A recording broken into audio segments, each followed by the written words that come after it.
Ketahuilah bahwa ketika kita mengikuti sebuah majelis ilmu, itu sesungguhnya Allah sedang memberikan kepada kita sekian banyak fadilah dan keutamaannya. Karena sungguh sangat mulia orang-orang yang berada di majelis ilmu. Orang-orang yang berada di majelis ilmu adalah orang-orang yang akan dimudahkan baginya jalan menuju surga Allah.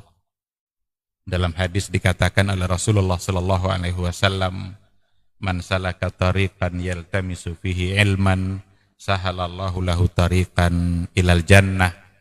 Barang siapa yang menempuh satu jalan di mana tujuannya adalah untuk mendapatkan ilmu, maka Allah akan mudahkan baginya jalan menuju surga.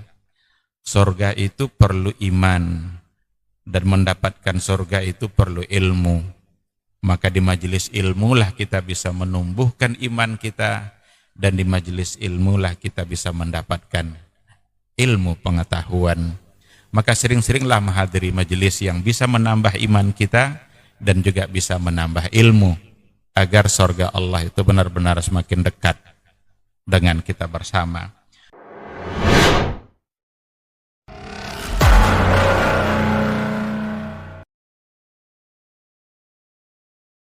Assalamualaikum warahmatullahi wabarakatuh.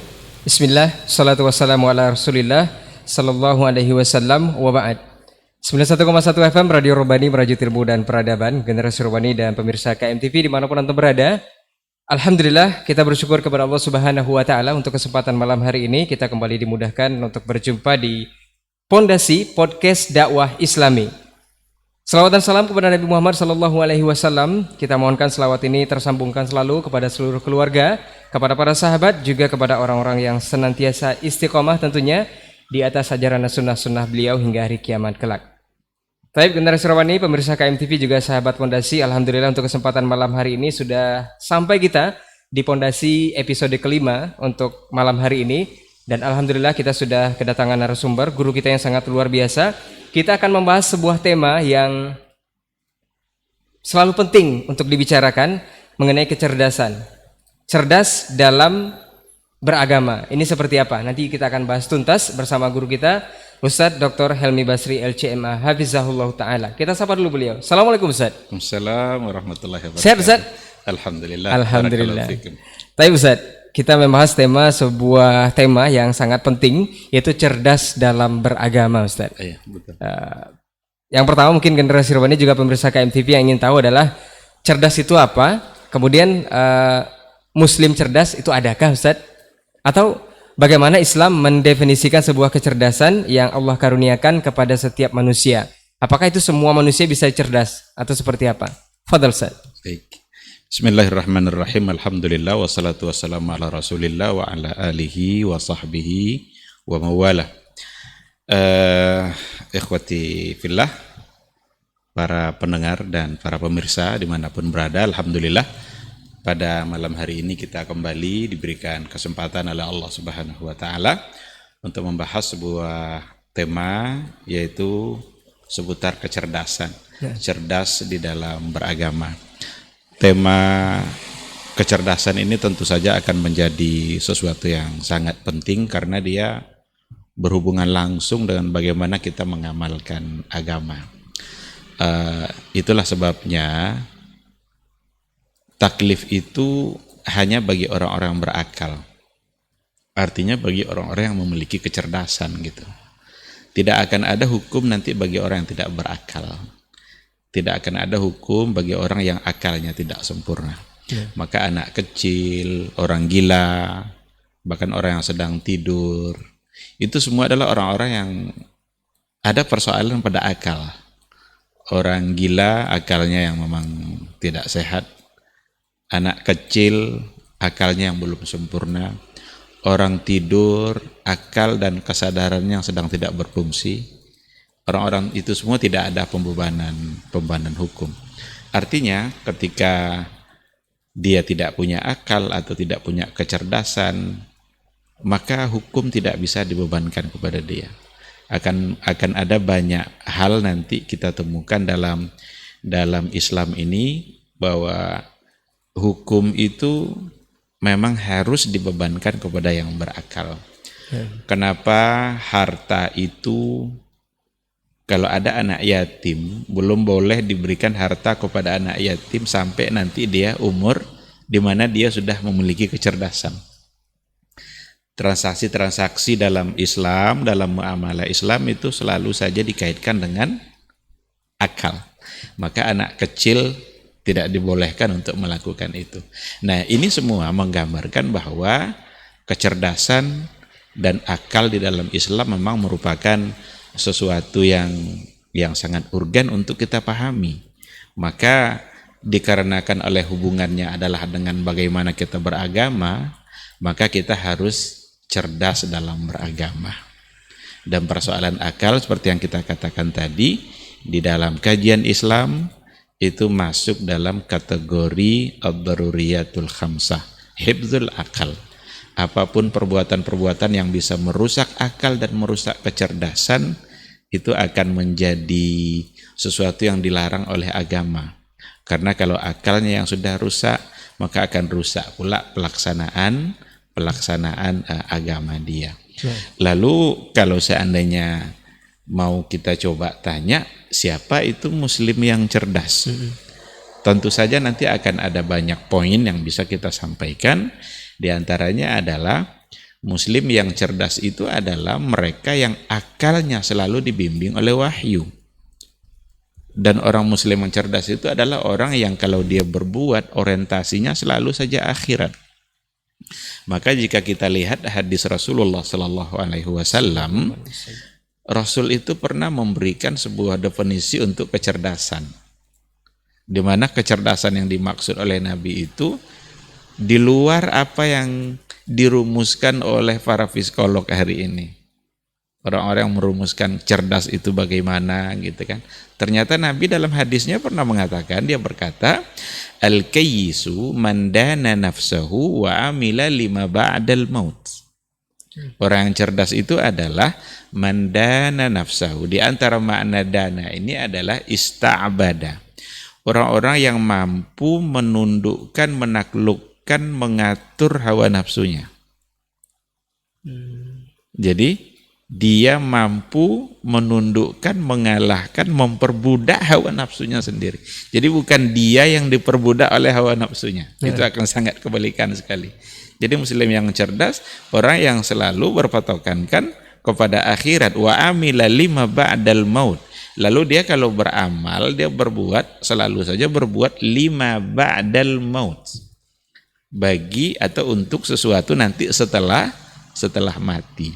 Ini sebenarnya adalah definisi dari cerdas dalam pandangan Rasul yang sangat jauh berbeda nanti dengan kecerdasan konvensional gitu ya. Kalau boleh kita istilahkan kecerdasan konvensional, karena sering orang mengukur cerdas itu melalui kecerdasan otak dan pencapaian angka.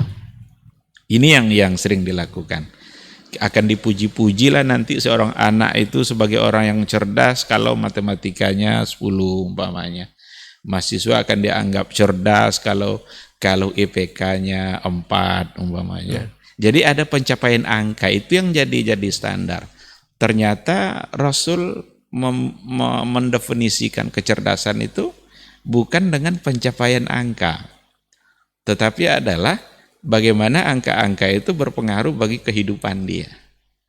Bagaimana prestasi yang dia raih itu mampu membuat dia bisa selamat di akhirat kelak. Ini yang cerdas.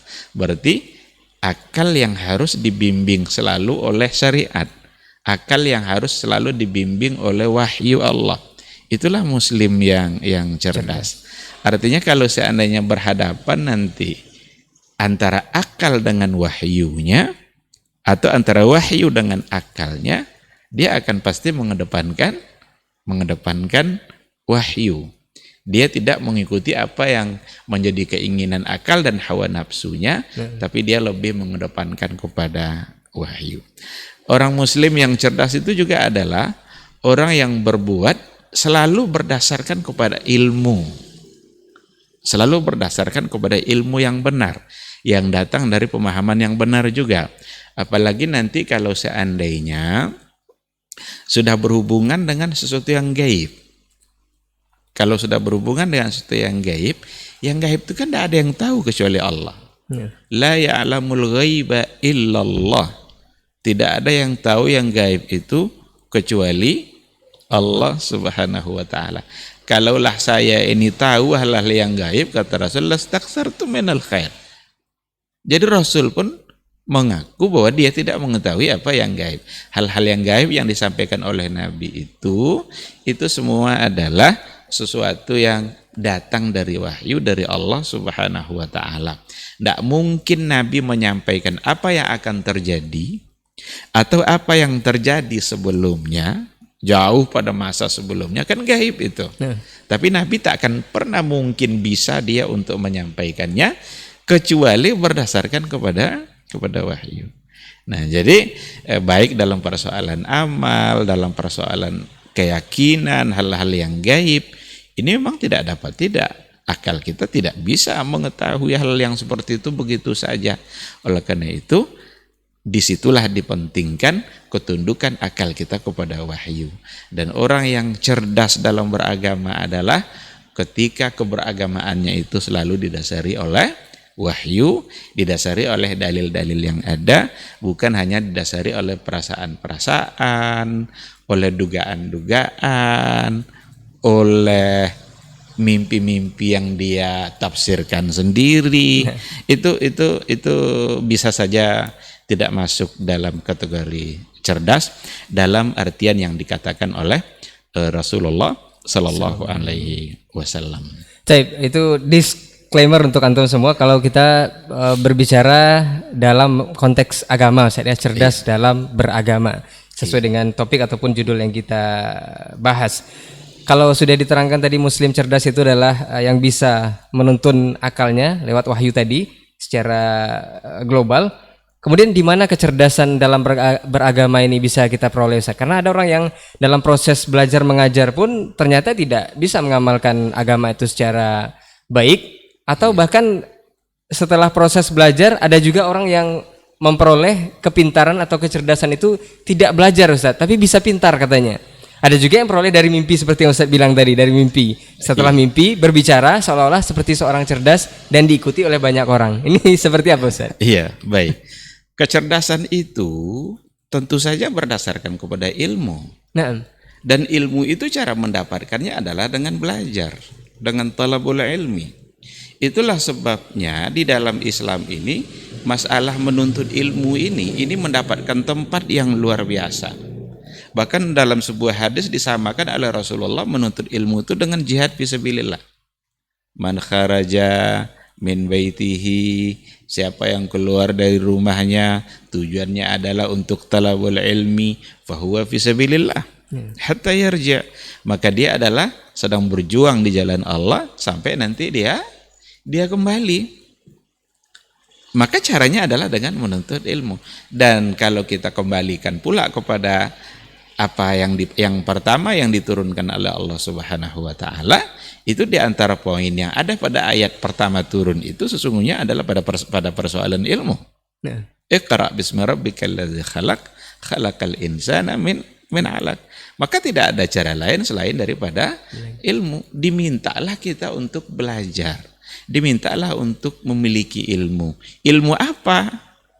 Ilmu tentang Allah, ilmu tentang bagaimana kita mengenal Rabb kita, ilmu tentang bagaimana mengenal agama kita, bagaimana mengenal Nabi kita, ma'rifatul Rabbi, ma'rifatul Nabi, wa ma'rifatul din. Itu semua adalah berdasarkan kepada ilmu. Ibadah yang dilakukan oleh seseorang itu haruslah berdasarkan kepada ilmu. Bagaimana mungkin dia bisa mendapatkan ilmu kalau dia tidak tuntut ilmu itu? Maka menuntut ilmu itu sebagai sebuah ibadah. Kita diminta untuk mengambil ilmu itu dari sumbernya.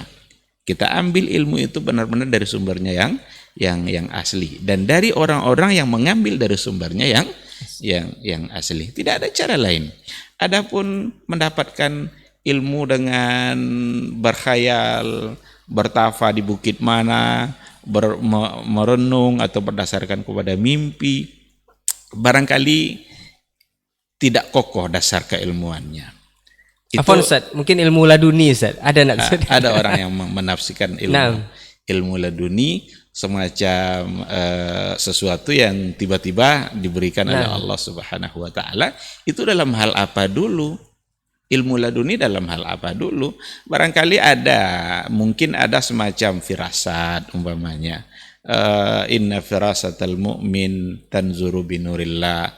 Firasat orang mukmin itu dia melihat dengan cahaya Allah. Itu ada dalam satu riwayat. Dikatakan seperti itu.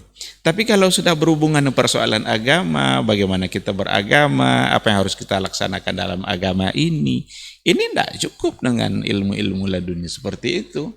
Karena yang namanya agama itu ya sebuah bentuk ketundukan kita kepada Allah yang tentu saja harus berdasarkan kepada ilmu yang benar.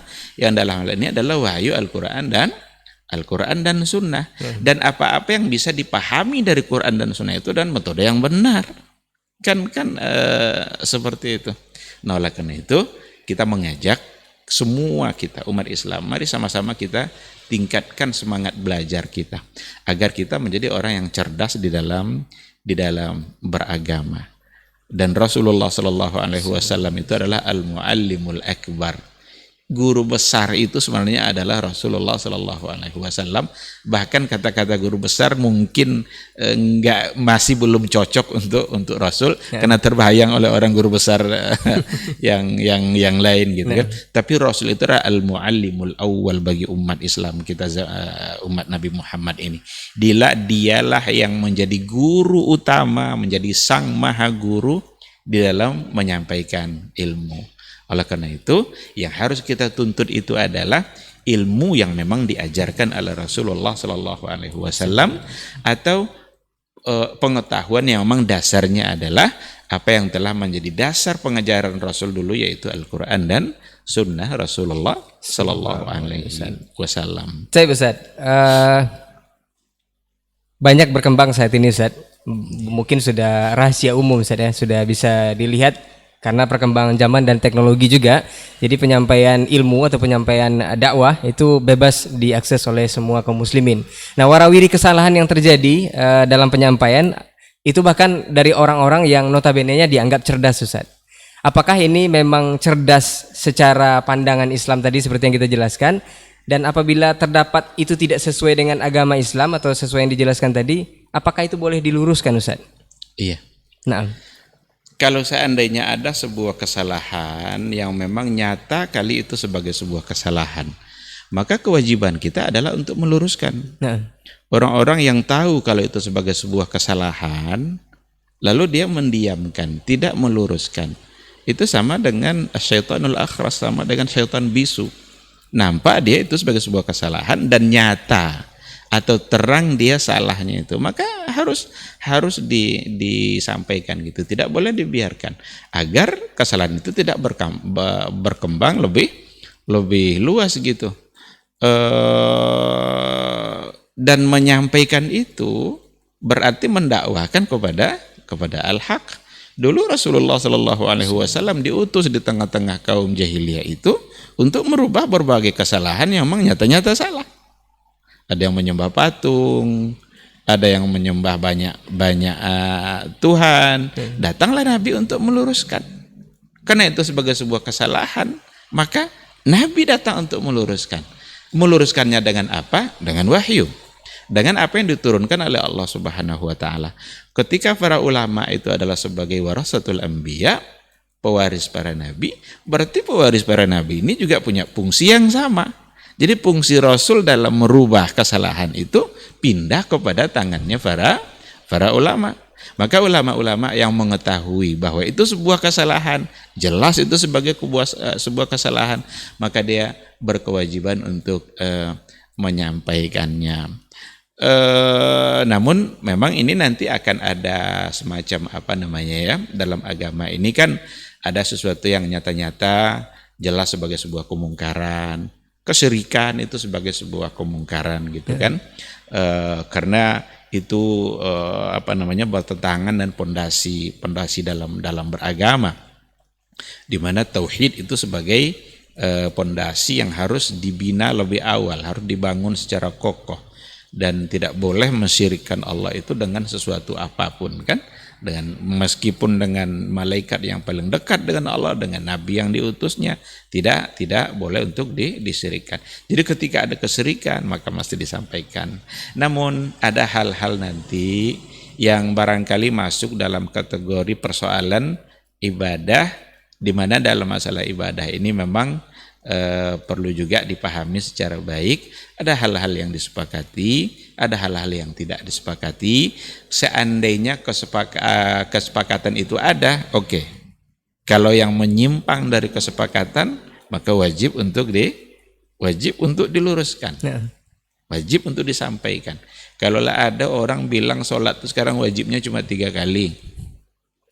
Dan ada itu. Ada yang bilang tak ada perintahnya, Ustaz. Bahkan ada pula yang bilang tidak ada perintah sholat di dalam Al-Quran. Mungkin yang beredar itu bukan perintah sholat, bukan perintah sholatnya gitu ya, tapi yang lima waktu. Sebenarnya kalau dianalisa ayat-ayat yang ada itu sudah mengarahkan sebenarnya kepada lima waktu itu. Cuma jangan dicari ayat yang di situ ada khamsa marat gitu. itu memang tidak ada. Tapi ketika innas salata kanat 'alal mu'minina kitaban mauquta. Kitab mauquta itu pada waktu-waktu yang sudah ditetapkan. Berarti itu mengarah kepada yang lima waktu. Salat di antara dua transisi siang ke malam gitu kan. Maksudnya satu maghrib, satu subuh. Berarti kan ada sebenarnya. Cuma ya mungkin usil-usil aja mungkin dalam berpikir sehingga membuat orang menjadi heboh pula. Dan ketika sudah dimasalahkan, mulai dia ngeles kan. Saya bukan mengatakan tidak wajib sholat gitu kan. Cuma saya bilang tidak ada di Quran tapi ada pada hadis. Ya kalau memang dia bilang seperti itu ya mudah-mudahan diampuni oleh Allah Subhanahu wa taala. Tapi yang meluruskan kesalahan ini itu memang harus orang yang berilmu juga, harus, itu mesti. Tidak boleh semua orang ikut andil dalam meluruskan, itu tidak boleh juga, harus orang yang berilmu. Bagaimana mungkin dia bisa meluruskan kalau dia tidak paham? Kalau diluruskan nanti oleh orang yang tidak mengerti, tambah bengkok dia. Tidak, persoalan tidak selesai, tapi mungkin bisa menimbulkan masalah yang baru gitu. Nah, disinilah pentingnya untuk berilmu. Maka orang berilmu itu punya kedudukan yang sangat tinggi di sisi Allah. 2 hal kalau mau tinggi dan mulia di sisi Allah: iman 1, ilmu 1. Yarfa'illahu allazina amanu minkum wallazina utul ilma darajat. Allah angkat tinggi itu derajat. Siapa itu? Yang beriman, wallazina utul ilma, dan orang-orang yang diberikan ilmu. Maka kejarlah, raihlah, belajarlah terus. Raih ilmu sebanyak-banyaknya agar kita menjadi mulia. Karena orang berilmu itu dia yang akan bisa mengetahui mana yang hak, mana yang batil, dan dia juga punya kewajiban dan tanggung jawab untuk meluruskan kesalahan yang ada. Bagaimana kalau yang diluruskan itu juga merasa cerdas dan merasa benar? Kan itu kadang yang terjadi kan. Maka kita punya standar. Kebenaran itu kan punya standarnya. Tidak oleh akal kita. Kalau kebenaran itu diukur oleh akal siapa yang mau kita pakai? Semua orang punya akal. Tapi ketika kebenaran itu diukur melalui keberadaan wahyu Al-Quran dan Sunnah, kita punya ada barometer kita. Nggak bisa kita cuma ngaku-ngaku. Kan kami benar. Tengok dulu, kenapa Anda ngaku-ngaku benar? Seandainya memang, tadi kan kita katakan, ada di antara persoalan itu masalah fikih umpamanya. Masalah fikih kan ada yang disepakati, ada yang memang diperselisihkan. Ketika perselisihan itu didasarkan kepada dalil-dalil yang ada, dan memang dalil mu'tabar yang bisa dipertahankan atau bisa dipegang, tidak apa-apa.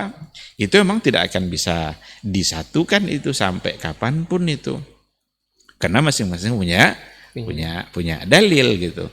Tinggal lagi mungkin melihat sisi yang mana yang paling sering dilakukan oleh Rasul. Meskipun kalau ada dua-duanya dalil dan sahih, berarti dua-duanya pernah dikerjakan oleh Rasulullah Sallallahu Alaihi Wasallam. Kayak Bismillah itu jahar atau tidak, itu saya kira tidak perlu diperdebatkan lagi. Dia punya dalil-dalil yang ada. Doa iftitah itu Allahumma ba'id atau wajahtu. Ternyata memang ada banyak riwayat di mana Nabi membaca doa iftitah, bahkan bukan hanya dua.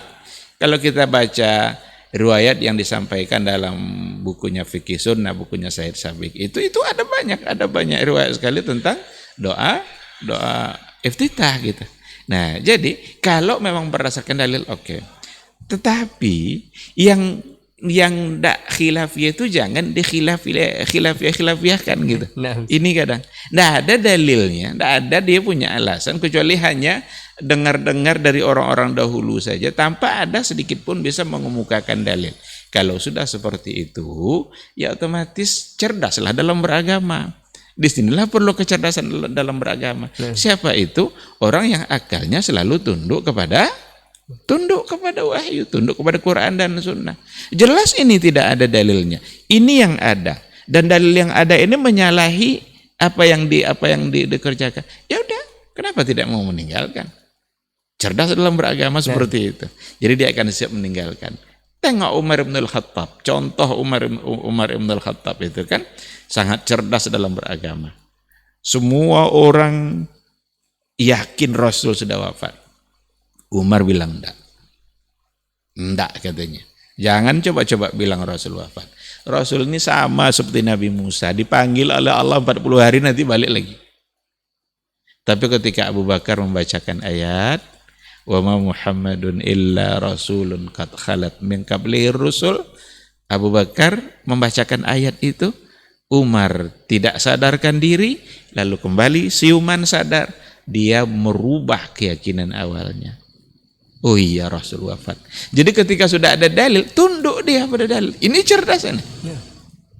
Nah, sikap seperti itulah yang harus ada pada hari ini. Sehingga jangan dianggap nanti ketika ada satu kesalahan yang nyata itu sebagai sebuah kesalahan, lalu dibenarkan. Masa kamu aja masuk surga? Masa kami dihukumkan masuk neraka? Ini sudah basi ini, bahasa-bahasa gini udah basi ini. Kita justru bukan memasukkan orang ke neraka, ingin mengajak sebanyak-banyaknya agar bisa masuk surga. Jadi nggak usah diulang-ulang lagi bahasa-bahasa seperti itu. Kan sering kali muncul. Ketika mencoba untuk meluruskan sesuatu berdasarkan hadis, nanti muncul komentar-komentar. Memang elu aja yang masuk surga. Emang begini, emang orang neraka semua. Kamu pemegang kunci surga, itu bahasa basi. Nggak usah diulang-ulang lagi. Cerdaslah dalam beragama. Tundukkan akal Anda kepada apa yang diatur oleh Allah dan oleh Rasul. Kita ini ciptaan Allah. Allah menciptakan kita, dia juga yang lebih paham apa yang dibebankan kepada kita. Dan semua yang dibebankan oleh Allah kepada hambanya, semuanya adalah untuk kebaikan hambanya, tak satu pun untuk kebaikan Allah. Allah tak pernah membutuhkan taat kita. Allah tak pernah mendapat keuntungan dari amal saleh yang kita lakukan. Yang mendapatkan keuntungan dari amal saleh dan ketaatan itu adalah si pelakunya. Allah sudah siapkan surganya, sudah siapkan ganjarannya bagi orang-orang yang mentaatinya. Sebagaimana Allah juga siapkan ganjaran bagi orang-orang yang mendurhakainya. Ustaz, mungkin antum bisa simak itu untuk Langitkan Tauhid, nanti bisa simak episode kita sebelumnya, Bumikan Al-Quran dan Langitkan Tauhid, seperti yang Ustaz barusan bilang ya, untuk taat dan patuh kepada Allah Subhanahu wa taala. Kita menyambung dari penjelasan tadi Ustaz. Kalau memang meluruskan itu adalah orang yang berilmu, ada ungkapan Ustaz, entahkah ungkapan ini atau hadis atau pepatah. Katanya sampaikanlah dariku walau satu ayat, itu hadis Rasul kalau tidak salah Ustaz. Bolehkah kita berdakwah atau menyampaikan berdasarkan hadis ini, orang bebas berdakwah kemana saja? Tapi ada juga yang mengatakan berdakwah itu harus dengan ilmu. Ada juga yang mengatakan berdakwah tanpa ilmu itu tidak dibenarkan. Bagaimana sinkronnya dengan hadis ini Ustaz? Atau maksudnya seperti apa Ustaz? Iya, kalau kita lihat ayat Al-Quranul Karim, kan ada kan firman Allah Subhanahu wa taala di dalam surat Yusuf ya, kalau nggak salah itu. Qul hazihi sabili ad'u ilallah ala basirah ana wa manittaba'ani. Jadi qul hadhihi sabili, katakanlah ini jalan saya. Ad'u ilallah, saya berdakwah mengajak orang kepada Allah ala basirah. Ala basir. Basirah itu penguasaan, pemahaman yang sangat dalam dan detail. Itu basirah. Dan Nabi mengatakan seperti itu. Ana wa manittaba'ani, saya dan juga orang-orang yang mengikuti saya. Berarti orang-orang yang mengikuti Nabi dalam berdakwah, maka dia juga harus berdakwah ala basirah. Ini ayat ini sangat menarik untuk dianalisa dalam amalia dakwah gitu ya, dalam kerja dakwah. Di mana Rasul berkata, ayat ini mengatakan bahwa ala basiratin ad'u ilallah. Saya berdakwah kepada Allah, mengajak orang kepada Allah. Jadi dakwah kita itu benar-benar mengajak orang kepada Allah, kepada agama Allah, kepada syariat Allah, bukan kepada selain itu. Jadi berdakwah itu bukan mengajak orang kepada mazhab, bukan mengajak orang kepada kelompok dia. Kelompok itu barangkali hanya jalan untuk menuju Allah Subhanahu wa taala. Tapi intinya adalah ajakan itu harus murni kepada Allah Subhanahu wa taala. Ketika kita ajarkan orang dalam perkara ibadah, dalam perkara sholat, dalam perkara puasa, maka kita harus mengajarkan mereka terhadap persoalan ibadah itu yang telah diajarkan oleh Rasulullah Sallallahu Alaihi Wasallam. Maka ala basiratin yang ada di ayat itu menggambarkan bahwa dakwah Nabi itu benar-benar di atas hujah, benar-benar di atas ilmu dan di atas penguasaan. Oleh karena itu hari ini para pendakwah, para mubalik juga tidak cukup untuk mengandalkan balighu anni walau ayah. Nabi mengucapkan itu sudah di akhir-akhir masa, bukan di awal-awal keislaman dia dulu. Tetapi ketika dia mengerti dengan satu ayat, mengerti seluk-beluk isi dari ayat itu, paham dia sampaikan, bagus. Ketika dia bisa mengerti dengan tentang apa yang ada pada Bismillahirrahmanirrahim, apa kandungannya, apa makna akidah yang ada dalam Bismillahirrahmanirrahim, dia sampaikan itu karena itu yang dia tahu. Bagus. Sangat tepat sekali. Dibolehkan saja? Boleh. Tapi yang satu ayat itu pun dia harus menguasai. Kalau seandainya dia tidak mengerti dengan makna ayat itu, apa yang mau disampaikan? Disinilah nanti kekeliruan dalam beragama itu muncul. Maka lagi-lagi kembalinya kepada ilmu. Harus dia punya ilmu tentang ayat itu. Dulu yang menjadi duta dakwah Nabi ke Madinah yang pertama sekali dikirim oleh Nabi adalah Mus'ab ibn Umair. Itu Nabi belum hijrah. Berarti Mus'ab ibn Umair itu mengerti apa yang sudah diturunkan oleh Allah pada ayatnya, dan Islam belum sempurna. Berarti kan Mus'ab tidak memiliki semua ilmu Islam kan, karena Islam belum sempurna untuk disampaikan. Tapi ketika dia utus untuk menjadi duta dakwah, persoalan akidah, persoalan iman itu sudah masak sama Mus'ab ibn Umair. Maka wajar dia yang diutus oleh Rasulullah Sallallahu Alaihi Wasallam untuk berdakwah di kota Madinah sebagai bentuk persiapan. Itu sebenarnya persiapan nanti Nabi akan melakukan hijrah ke kota Madinah. Nah, oleh karena itu ikhwati fillah, ketika dikatakan balighu anni walau ayah, sampaikanlah dariku meskipun satu ayat, sampaikanlah asal benar-benar mengerti dengan apa yang terkandung di dalam ayat itu. Tapi ketika tidak mengerti, A kata ayat, B yang disampaikannya, B kata ayat, C pula yang ditambahnya. Ayatnya itu juga, tapi karena tidak mengertinya dengan ayat itu, lalu disampaikan, dipeleset-pelesetkan, ini nanti akan ada pertanggungjawabannya di hadapan Allah. Yakinlah bahwa ketika kita mengajak kepada Allah, berarti kita mengajak kepada kebaikan. Betul-betul kita yakin bahwa yang kita sampaikan itu adalah sebagai sebuah sebuah kebaikan. Kalau seandainya kita mengajak kepada dosa, mengajak kepada hal-hal yang salah, berarti kita punya andil menjerumuskan orang kepada kesalahan. Dan dia punya tanggung jawab di hadapan Allah dalam persoalan ini. Saya kira seperti itu.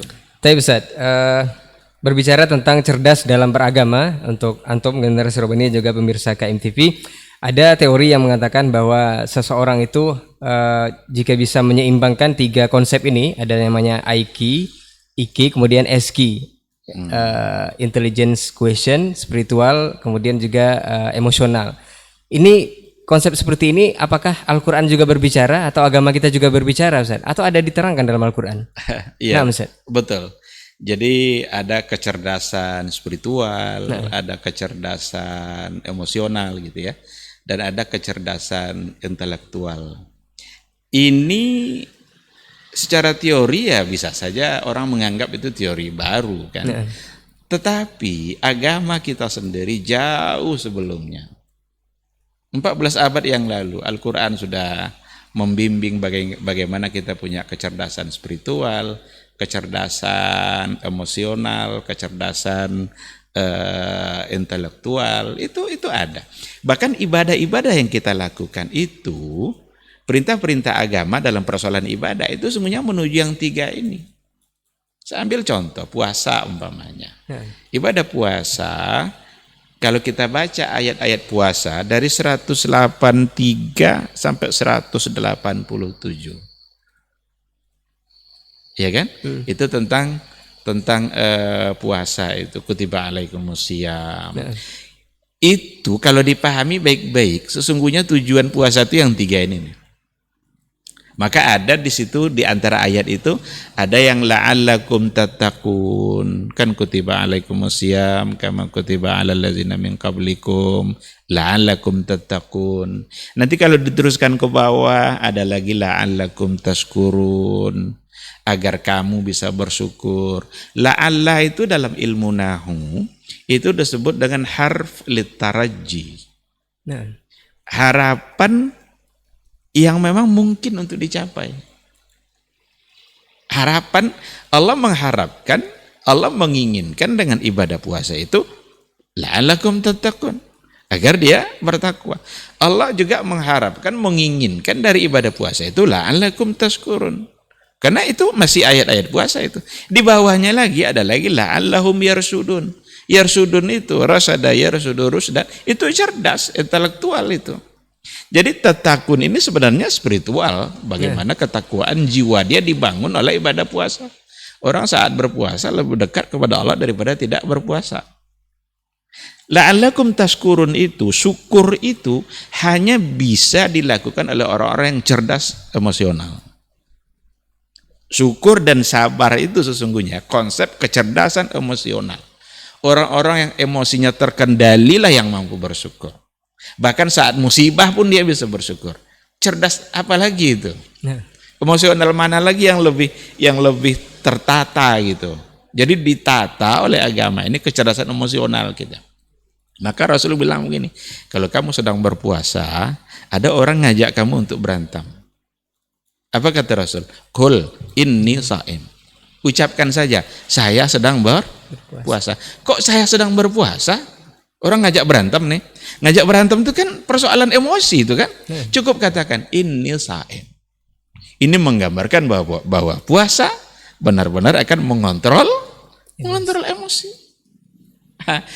La'allahum yarsudun. Mereka diharapkan bisa menjadi orang cerdas. Nah, ini kan pas di ayat wa iza sa'alaka ibadi anni fa inni qarib ujibu da'watad da'i idza da'ani falyastajibu li wal yu'minu bila allahum yarsudun. Kan ini persoalan doa malah. Persoalan doa yang diselipkan dalam masalah puasa, di mana ibadah unggulan dalam puasa adalah doa. Tapi ujungnya harus cerdas. Berarti banyak orang yang tidak cerdas dalam berdoa. Ini perlu dianalisa baik-baik. Karena doa itu hanya semata-mata diberikan kepada Allah. Siapa saja kalau berdoa tidak kepada Allah tidak cerdas dia. Siapa saja kalau mensyirikkan Allah dalam doanya tidak cerdas dia. Karena la'allahum yarsudun ini dikaitkan oleh Allah dengan ad-doa.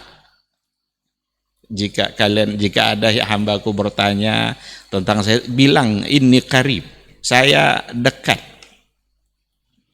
Allah itu dekat dengan kita. Dimanapun kita berada, dia akan tahu. Apapun bahasa kita ucapkan, dia akan dengar. Berbisik-bisik pun kita, Allah akan dengar. Itu bukti dekatnya Allah dengan kita. Kalau kita jarak 5 meter umpamanya, ada orang bisik-bisik, kita sudah tidak paham apa yang dia omongkan. Jangan-jangan dia ngomongin kita. Tapi kita tidak mengerti. Tapi Allah yang berada di atas arasy sana, dia bisa tahu apa yang dibisikkan oleh yang berdua tadi. Siapa yang lebih dekat dengan Allah, kita apa orang itu? Allah yang lebih dekat. Maka dekat di situ bukan dekat secara zat. Karena Allah itu mubayyin. Itu dia khalik, kita makhluk. Maka dia tidak akan pernah bersama dan secara zatnya dengan makhluknya. Nah, maka la'allahum yarsudun, sekali lagi semoga mereka cerdas. Ini cerdas secara intelektual. Maka tadi kita katakan bahwa cerdas secara intelektual itu, dan muslim yang cerdas itu sekali lagi bukan karena pencapaian angka, tapi karena dia dekat dengan Allah. Cerdas dalam Islam bukan sekedar pintar. Indonesia tidak pernah kurang orang pintar. Bahkan orang tidak pintar pun disebut orang pintar. Itu dukun-dukun itu orang pintar semua. Karena yang datang ke dia orang bodoh semua. Jadi di antara yang ada itu, dialah yang paling pintar kan, bisa dia membohongin orang itu kan.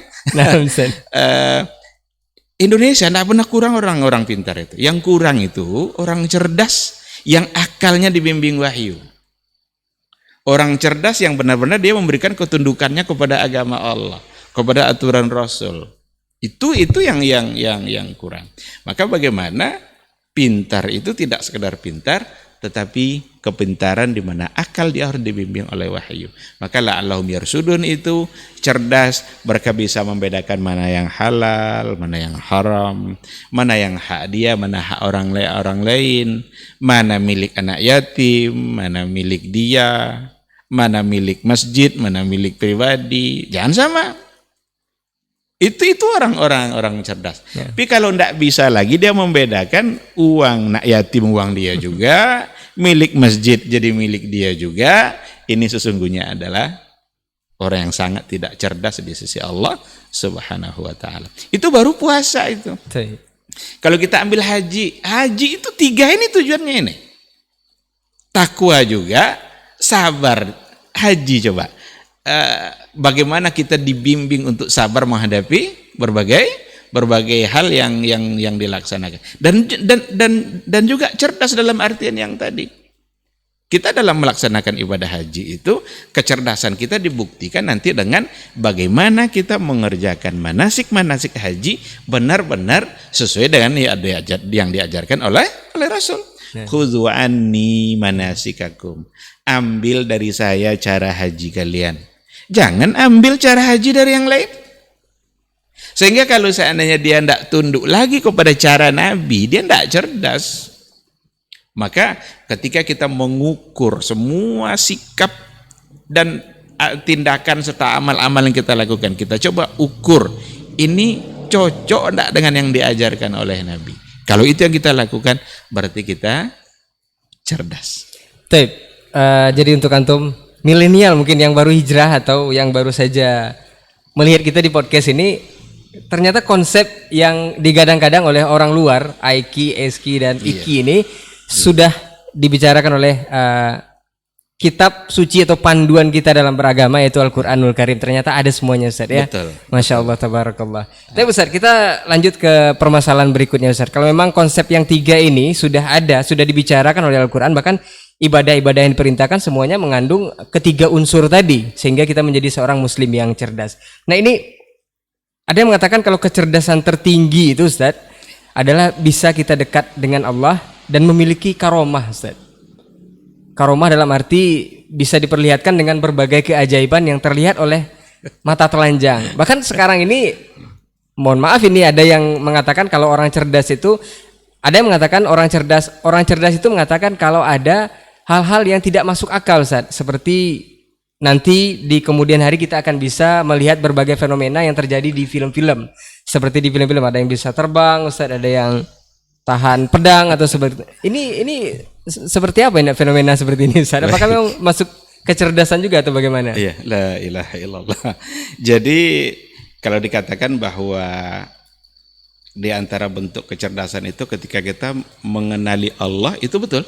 Nah, Karena mau yang pertama kali yang harus kita kenali itu adalah Allah Subhanahu wa taala. Dia sebagai khalik kita. Dia sebagai pencipta kita. Dia yang mengatur alam ini, dia yang mengatur semuanya. Yang terjadi semua adalah kehendak dia, bukan kehendak kita. Kalau Allah inginnya A, kita ingin B, A yang akan terjadi. Jadi kita kenali dia. Orang yang cerdas itu orang mengenali Allah. Maka kenalilah Allah itu bisa melalui Al-Qur'annya, bisa melalui alam semesta. Itu kita akan tahu. Ma'rifatullah kita akan sempurna dengan dua cara itu. Al-ayat al-kauniyah dan al-ayat al-qauliyah. Kauniyah alam ini. Kalau qauliyah adalah Al-Qur'an Al-Karim. Tetapi sampai di situ bisa diterima. bisa dibenarkan, Ustaz. Bisa dibenarkan. Tapi kalau dikatakan bahwa ketika ma'rifatullah kita sudah sampai pada puncaknya, maka akan terjadi hal-hal yang aneh dalam kehidupan. Di sini sudah mulai bermasalah. Hal-hal yang aneh seperti apa ini? Kadang sesuatu yang juga tidak logis gitu. Islam ini tidak mengajarkan kita untuk mendatangkan hal-hal yang aneh-aneh seperti itu. Islam ini sangat sederhana diajarkan oleh agama. Ada istilah karomah. Karomah itu sesuatu yang khawariqul adah yang ada pada orang-orang soleh. Nah, Kalau untuk Nabi kan mukjizat gitu ya. Mukjizat itu sesuatu yang memang orang tidak akan bisa menandinginya. Lemah orang di hadapan itu. Tapi untuk diketahui bahwa syariat yang diajarkan oleh Nabi ini berkembangnya justru tidak semata-mata oleh hal-hal yang aneh-aneh tadi itu. nah, Bahkan mereka macam-macam permintaannya dulu kan. Minta agar bulan bisa dibelah. Terbelah bulan tuh Islamkah mereka? Enggak juga. biasa aja, Ustaz, ya. Biasa aja bagi mereka. Beda memang sama umat-umat sebelumnya gitu. Umat sebelumnya itu rata-rata mereka menerima kenabian itu karena yang aneh tadi. Kapan tukang sihir Nabi Musa atau tukang sihir Firaun itu beriman sama Musa? Ketika ia melihat tongkat bisa menjadi Ular. wah ini hebat ini. Kita tali bisa jadi ular. Dia tongkat ternyata ularnya lebih besar. Beriman dia. Oh, kami yakin ini adalah Nabi gitu. Umat-umat yang lain juga seperti itu. Tapi umat Nabi Muhammad punya mizah dia. Islam itu diterima oleh kaum pada masa Nabi hidup dulu itu karena yang dibawa, syariat yang dibawa oleh Nabi itu justru sangat sejalan dengan fitrah dan akal sehat. Berarti Afwan, kalau boleh dikatakan kalau banyak cerita-cerita seperti yang kita dengar ini berarti balik ke zaman dulu berarti, Ustaz, ya? Zaman Nabi Musa, Ustaz, ya? Iya, bukan untuk cerita Nabi Muhammad gitu. Enggak level berarti. Enggak level. Baik. Maka kita yang hidup hari ini pun, para dai yang menyebarkan agama pun, enggak usah sebarkan agama dengan yang aneh-aneh itu. Nah. Lalu disebut sebagai sebuah karomah. Karomah itu untuk diketahui, itu tanpa ada rekayasa. Enggak ada rekayasa. Bukan dibaca nanti zikir nih, kalau saya baca zikirnya sekian ribu kali terbang saya. Itu rekayasa namanya itu. Satu poinnya, bukan rekayasa, Ustaz, ya? Bukan rekayasa. Bahkan karomah itu mungkin saja yang punya karomah tadi tidak bisa lagi mengulang pada masa yang akan datang. Nah, dua. Kalau saya baca zikir nih, saya bisa jalan di atas air. Itu rekayasa. Dan akan berulang. Setiap kali baca jalan di atas air. Setiap kali baca jalan di atas air. Tetapi yang namanya karomah tidak seperti itu. Itu Sa'ad bin Abi Waqqas ketika dia memimpin perang Qadisiyah itu musuh ada di seberang sungai sana, tapi tidak ada jembatan. Gimana cara mau melewati ini? Mereka hanya pakai kuda. Dengan tawakal kepada Allah, bismillah, lewat di atas air seperti mereka lewat di atas jembatan. Itu karamah. Tapi Sa'ad bin Abi Waqqas tidak bisa mengulang lagi setelah itu. Maka kalau ada, Padahal sahabat Nabi itu Ustaz ya. padahal dia adalah orang yang mulia, Naam. yang hidup pada masa mulia memang, pada zaman yang mulia. Kalaulah seandainya dikarenakan oleh ibadah-ibadah tertentu kita bisa mendapatkan sesuatu yang aneh-aneh tadi itu, Naam. mungkin Nabi lah yang paling banyak melakukan keanehan-keanehan seperti itu. Tetapi ternyata Nabi manusia biasa, diminta menyampaikan wahyu, terjadi pada dia apa yang terjadi pada manusia. Saya sering contohkan begini. Nabi itu kan hijrah dari Mekah Madinah. Berhari-hari itu kan harus melewati Gua Sur dulu, sembunyi-sembunyi dulu. Ngapa ndak zikirnya Nabi terus terbang? Mungkin baca la ilaha illallah berapa kali gitu, atau ada zikir tertentu terbang sampai Madinah. Sampai Madinah. Sampai Madinah. Tidak ada payah-payahnya kan? Sampai ke Taif, Nabi dilempari pakai batu, tumitnya berdarah. Kan bisa sebenarnya Nabi menunjukkan apanya kan? Nah. Menunjukkan sesuatu yang aneh pada diri dia, tapi tidak. Justru ketika datang malaikat menawarkan, kalau mau kamu wahai Muhammad, bukit tuh kami timpakan ke orang tuh bisa tuh. Tapi Nabi bilang enggak. Innahum qaumun la ya'lamun. Mereka itu kaum yang belum mengerti. Saya berharap mudah-mudahan dari anak cucu mereka nanti lahir orang-orang menyembah Allah Subhanahu wa taala. Oleh karena itu, janganlah sengaja pula membuat cerita-cerita aneh dianggap sebagai karomah, tapi itu rekayasa. Jangan-jangan itu bukan perilaku wali Allah, tapi justru adalah wali syaitan. Ini yang harus kita waspadai, dan berikan kecerdasan kepada masyarakat. Berikan kecerdasan kepada umat Islam, bahwa Islam itu bukan tujuannya untuk mendatangkan yang aneh-aneh. Karena diminta puasa 3 hari, 10 hari, atau sekian puluh hari agar kebal. Nabi tidak kebal-kebal tuh, tapi puasa terus dia. Makanya tadi Nabi terluka kan? Bisa Nabi terluka. Kalaulah dengan ibadah puasa bisa kebal, Nabi lah yang paling kebal itu. Nah. Tapi ternyata tidak. Terjadi pada Nabi apa yang terjadi, dan itu menunjukkan bahwa Nabi memang adalah manusia biasa. Terjadi padanya apa yang terjadi pada manusia yang lain. Baik, jadi boleh dikatakan kalau memang antum ingin jadi umat Nabi Muhammad SAW, Iya. ya jangan percaya cerita-cerita yang seperti ini, Ustaz ya. Karena itu untuk zaman dahulu, zaman Nabi Musa mungkin. Karena umat Nabi Muhammad dikasih cerita seperti itu pun, bahkan ditunjukkan pun tidak mempan, Ustaz ya. Tidak mempan. Tetap saja tidak beriman. Iya. Bulan terbelah apa segala macam, tetap tidak beriman. Tidak Baik, beriman. ini poinnya yang perlu antum garis bawahi, generasi Robani dan juga pemirsa KMTV yang menyimak kita. Mungkin satu pertanyaan lagi, Ustaz. Iya. Ada yang mengatakan kalau memang konsep ataupun poin dari sami'na wa ata'na, dengar dan taat, itu hanya untuk orang yang cerdas, Ustaz. Tapi ada yang membantah, ini cerdas dalam hal apa kalau bisa mengikuti perintah itu langsung seperti itu. Ini mungkin perlu Ustaz jelaskan. Iya. Memang untuk orang cerdas atau seperti apa? Sami'na wa ata'na itu sikap yang harus ada pada orang beriman. Kalau sudah beriman kepada Allah, beriman kepada Rasul, apalagi selain daripada sami'na wa ata'na.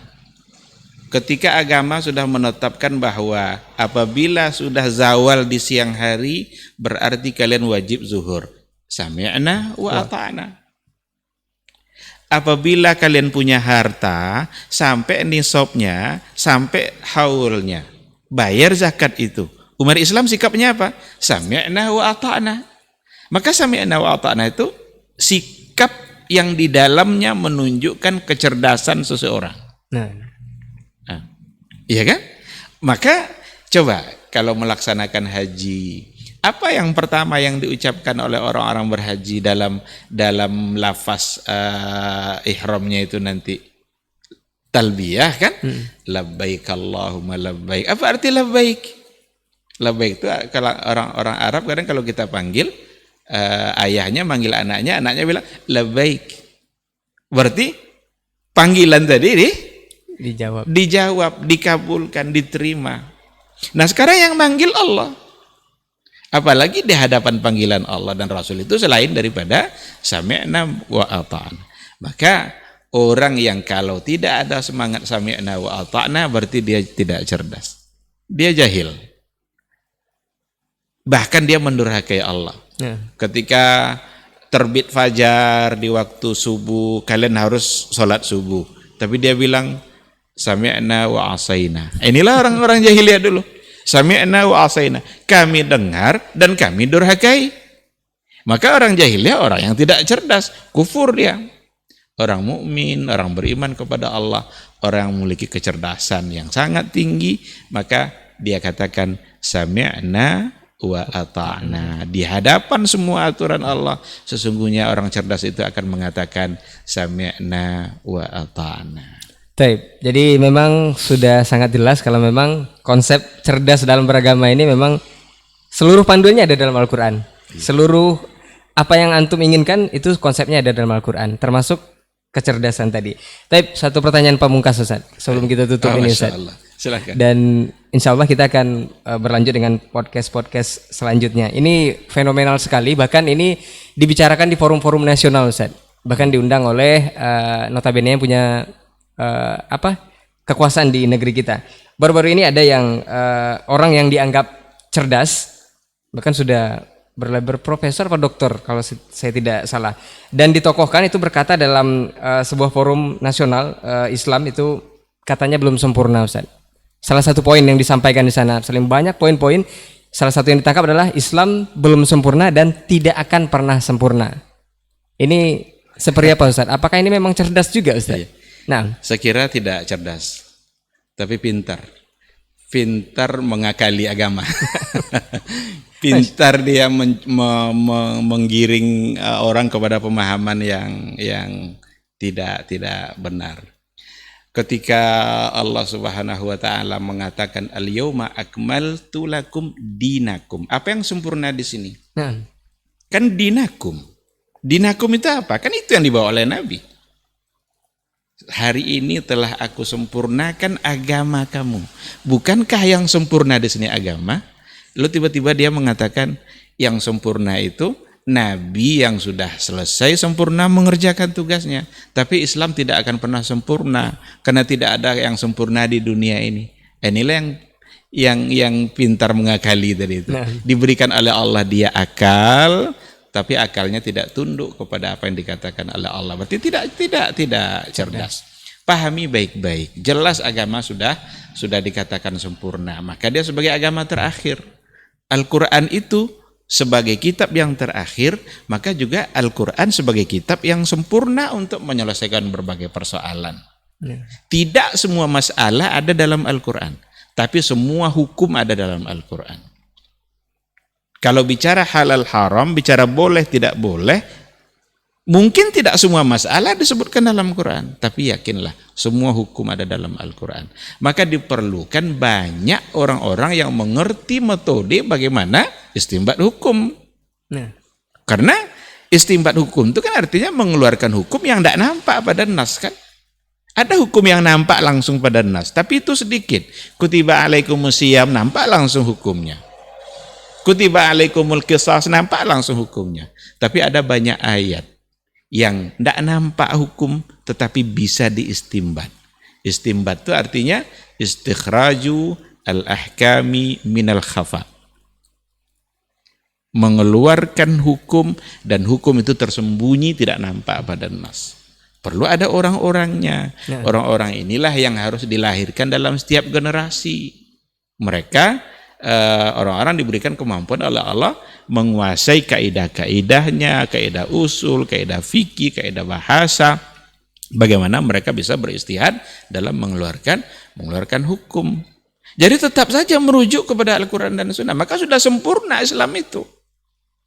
Tidak boleh dikatakan Islam itu tidak sempurna. Apalagi dikatakan tidak akan pernah sempurna. Otaknya yang tidak sempurna. Jadi harus tunduk. Berikanlah ketundukan akal kita ini kepada Al-Quran dan dan sunnah. Kalaulah tidak sempurna, apalagi yang mau ditunggu? Bukankah Islam yang dibawa Nabi sebagai agama terakhir? Bukankah Nabi Muhammad Nabi yang terakhir? Bukankah Quran juga kitab yang terakhir? Itu menggambarkan bahwa kesempurnaan itu ada pada apa yang dibawa oleh Rasulullah Sallallahu Alaihi Wasallam. Perkara tidak semua hukum ada dalam Al-Quran, betul. Itu yang apa? Tidak semua masalah disebutkan dalam Al-Quran, betul. Tapi semua hukum akan bisa ditemukan dalam Al-Quran dan dalam sunnah Rasul. Maka semua masalah mesti dikembalikan kepada dua sumber utama ini dengan berbagai cara dan berbagai metode. Ini saya kira tidak akan cukup waktu untuk menyampaikan.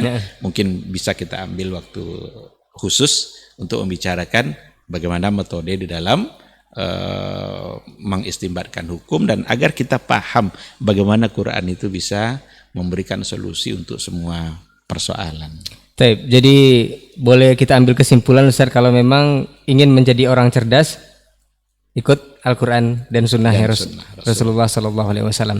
Dan untuk sederhananya Ustaz, apakah jika kita sudah sami'na wa ata'na terhadap apa yang diperintahkan oleh Allah Subhanahu Wa Taala, itu sudah termasuk kita orang yang cerdas Ustaz ya? Iya, betul. Mudah-mudahan insya Allah. Baik, Generasi Robani dan pemirsa KMTV juga sahabat Pondasi, sepertinya waktu yang membatasi kita selesai di podcast untuk edisi hari ini, edisi malam hari ini bersama guru kita Ustadz Dr. Helmi Basri, LCMA Hafizahullah Ta'ala. Jazakallah khairan Ustadz untuk waktunya. Mudah-mudahan lain kesempatan kita akan sambung lagi Ustadz. Afwan untuk semua salah kata dan gila bicara, kita tutup dengan doa kafaratul majelis. Subhanakallahumma wa bihamdika asyhadu an la ilaha illa anta astaghfiruka wa atubu ilaik. Assalamualaikum warahmatullahi wabarakatuh. Waalaikumsalam warahmatullahi wabarakatuh.